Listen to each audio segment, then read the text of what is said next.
Hello, everyone, and welcome back to another episode of the Sports is a Job podcast journey of the working sports professional.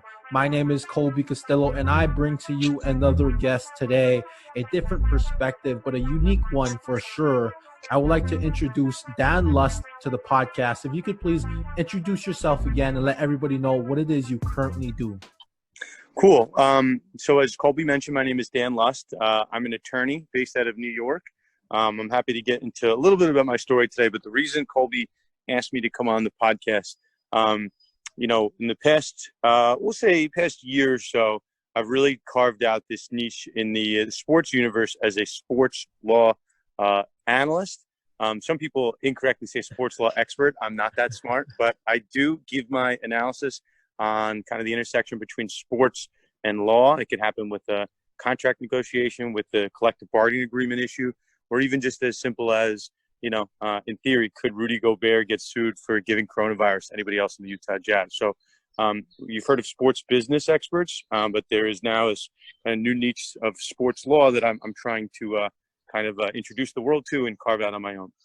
Definitely. And I there's that tweet you pinned on your profile, how you were saying kind of like sports games is frozen, but sports law never takes a hiatus or takes a break. So that's a very interesting thing. Now, what was your first taste of sports? Because I did notice, in your bio and your experience, you kind of did a PR relations with the New York Giants. Was that your first experience within sports? Sports probably as a career arc, but I think probably – my first job getting paid to do anything in sports was with the New York Giants. The only reason I have some hesitancy in saying it, I've always been and I'm sure people that are listening to, some people are probably in high school, maybe even younger, maybe older. I was at my fraternity, I was the athletics chair. I was always doing something in sports, even just I consider myself a very good soccer player. I was not a good basketball player, but I was all my friends were on the basketball team. I wanted to travel the team, so I was the manager for the basketball team. I've always found some role in sports. But all of those various connections I made over the years and different acumen I picked up, that led to my first job with the Giants. Now, what you currently do, you're an attorney. Was that what you wanted to always do? Or was there some point, in your life where you wanted to work in sports? Because it seems you do have that sports background, and then you kind of brought it back in the past couple of years, which you're saying carving out your niche. Yeah, so I guess I'll give you the path, which, for this podcast, hopefully will be very helpful.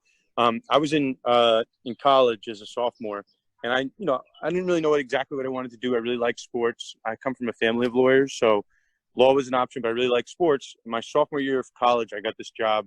I got a job interview with the Giants, and the New York Giants had their training camp up in Albany, New York, which was right where I went to school in Schenectady. It was the town over.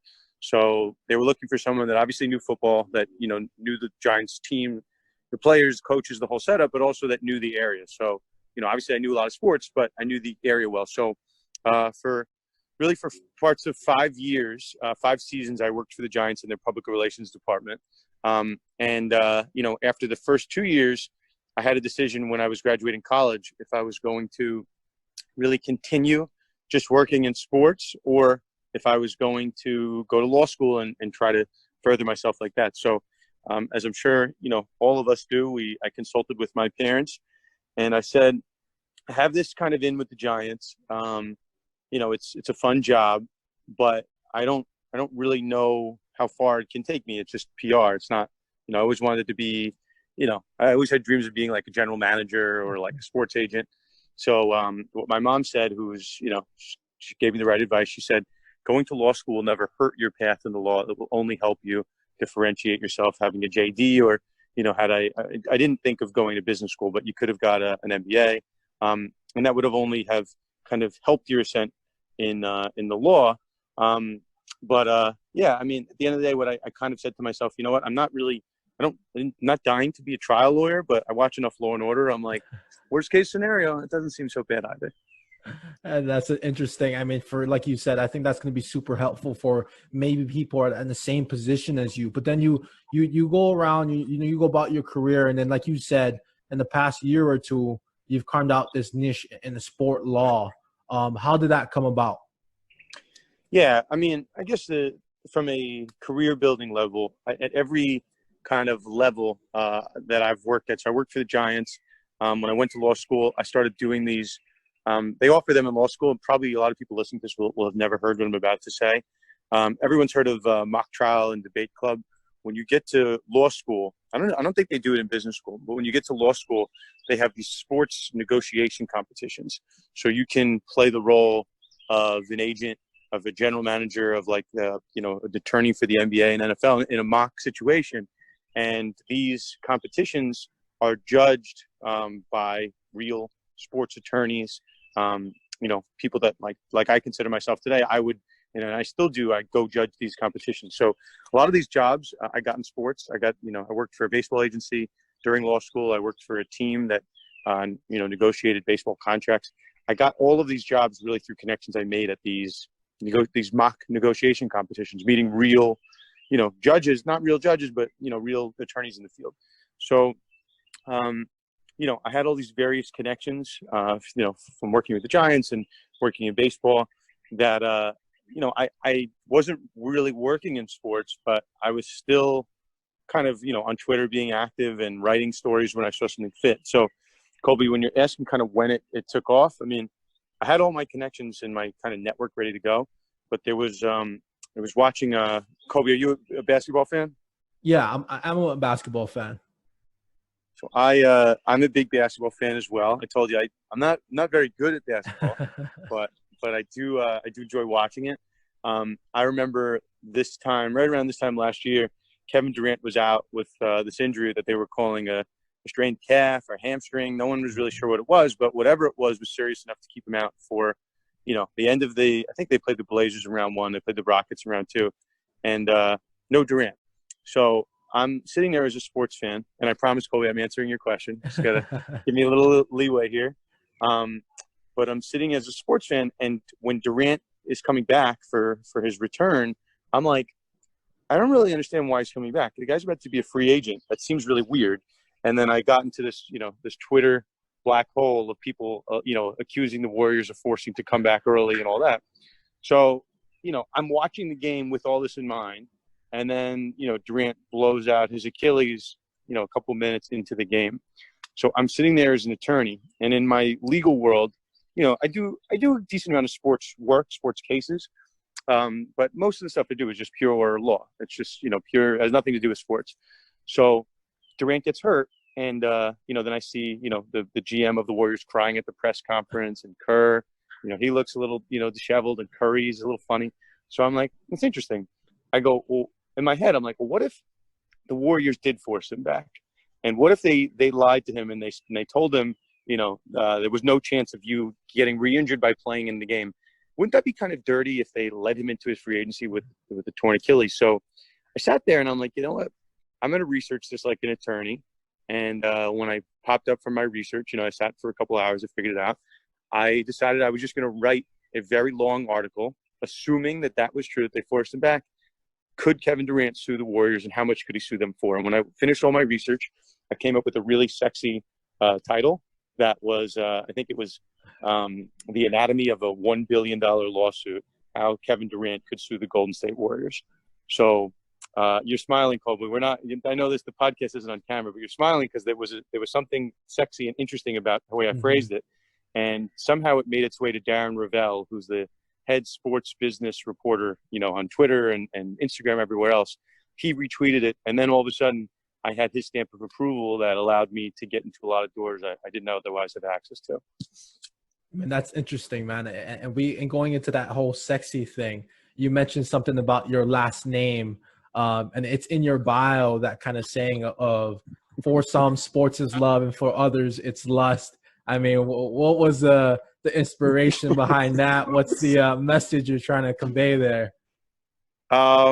So let's just say that this is like my I think I finally got the bio right. I've been working with a lot of iterations of it. I think this is the right one. I mean, I think it's tough for people to understand being a lawyer. Like, I'm just to just be totally honest. A lot of lawyers are boring. Like, a lot of reason people can't, there's a lot of lawyers that are sports fans, but not all of them can get in the radio and talk about it because they approach law in a very legalese and a very serious way. So, I think the reason that I've developed some traction is that, Colby, we've been on this for a couple minutes. I'm pretty funny, right? Like, I think I'm like a little, I'm not a normal attorney. And I'm like, you know what? I don't want to cheapen what I do and say that I tell cheap jokes and whatnot. But like, it's not, I really, at the end of the day, I'm just a diehard sports fan that happens to have a law degree. So I thought that was a funny way of saying it. And then, people might think that there's some humor behind, me lusting sports with the last name like Lust. I mean, that fits perfectly. And I think you put all the puzzle pieces together. And Dan, I appreciate you taking your time to just give a short story and insight into your journey. Because again, like I was telling you, someone out there could say, hey, maybe this is the path I want to go down towards, or maybe this is what I want to do. So now where can people find you on social media and really get that information of that, and you being the analysis of sports law? Where can they consume that on?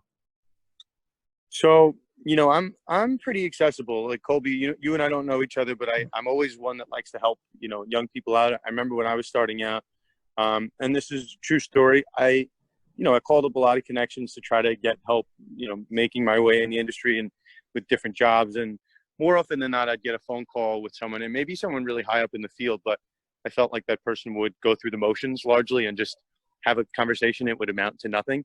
So I encourage people, when I'm very, Colby, you've probably seen, I'm very active on Twitter. I try to post at least 4 or 5 times a day. And I really try to post just news so people can know where the outlet is. And if they want to start a conversation, just drop right in the replies. I think I have a really smart audience that chimes in.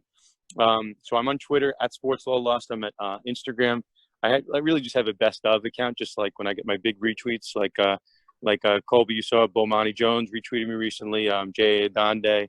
So I have a nice, I guess I have some ESPN eyeballs on me somewhere, which is nice.